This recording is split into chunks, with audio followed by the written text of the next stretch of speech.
I'm at the Indian Cultural Center, Doha, and I'm with Mr. Biswajit Banerjee.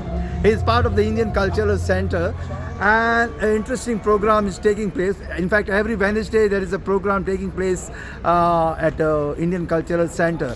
So, Mr.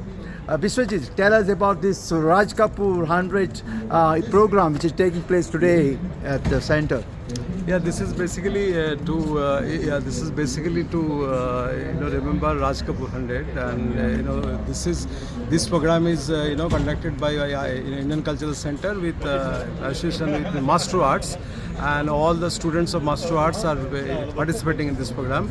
And every Wednesday there is a program in Indian Cultural Center which is called Wednesday Fiesta. This concept is conceived to provide platform to all the budding artists of Qatar so that they can showcase their talent in ICC. So you said Mastu Art. What is that? Yeah, Master Art basically a organization which teaches dances, singing, and all kind of Indian to promote Indian culture basically.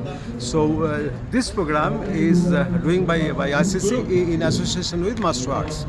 So how many centers they have all over? Master Arts have, I think, three centers, which is a part of skill development. The center, skills development, the center is one of the oldest, association, organization rather, which teaches so many students for Indian. Former ICC president was this thing, huh? Yes, yeah. Mr. Baburajan, P.N. Baburajan is, the main, brainchild of the Skills Development Center, and Skills Development Center has, produced so many Indian super, famous artists in the, field of dance and song and all.